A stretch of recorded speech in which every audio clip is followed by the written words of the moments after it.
जय श्री सच्चिदानंद। आज की कहानी जो है ना वो छोटी सी कहानी है। देखिए, एक जो सज्जन थे जीवन राम उनका नाम था।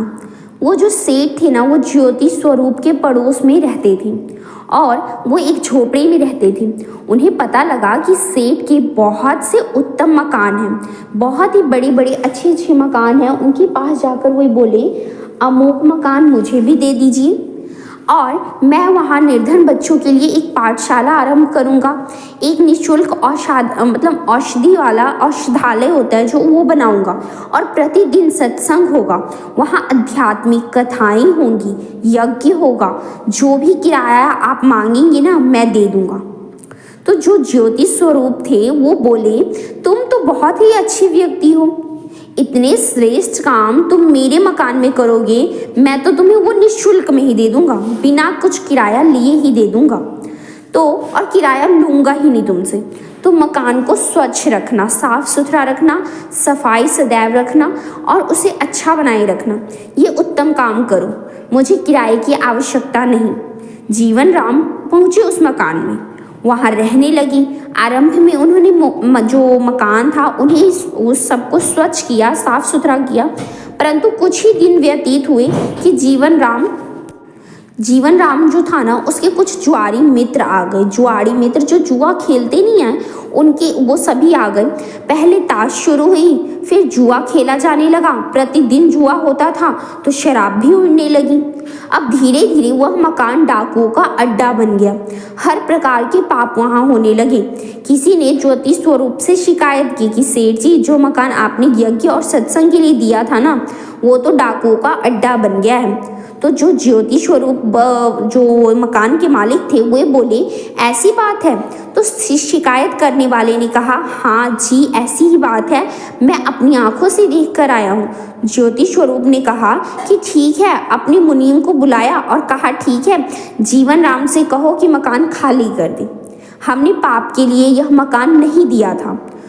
तब छोटे मुनीम जीवन राम के पास पहुंचे और जीवन राम ने कुछ अनुनय विनय किया, मतलब कि कहते हैं ना कि थोड़ी दिनों के लिए और दे दो, ये वो कुछ करने लगा। तो उसने इस तरीके से विनय किया छोटे मुनीम से और कुछ मुनीम साहब का हाथ गर्म कर दिया, थोड़े पैसे पूसे दे दिए और उनका हाथ भी गर्म कर दिया। उन्होंने जाकर रिपोर्ट दे दी कि सब ठीक है, किसी ने अनुचित शिकायत कर दी थी, गलती से शिकायत कर दी थी। अभी बहुत देर नहीं हुई थी कि सेठ के पास पुनः शिकायत पहुंची। अब की बार उन्होंने बड़े मुनीम को भेजा।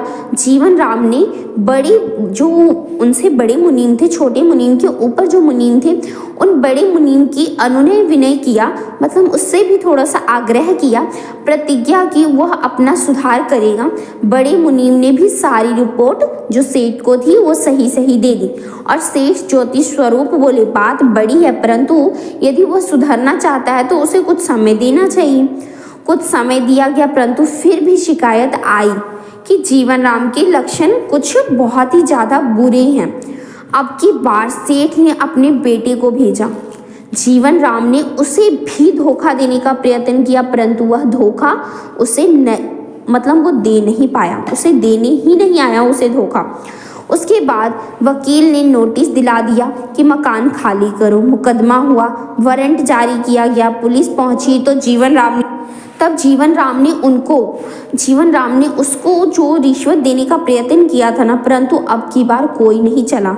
रोया चिल्लाया, अंत में उसे मकान छोड़ना पड़ा। यह जीवन राम है, आत्मा, यानी ये जीवन राम जो था, आदमी जो था ना जीवन राम, वो हमारी आत्मा है। ज्योति स्वरूप है ईश्वर और जो मकान है ना वो है शरीर।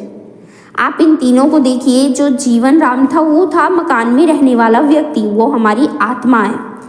और जो ज्योति स्वरूप जो मकान का मालिक था वो है हमारा ईश्वर और जो मकान है ना वो हमारा शरीर है।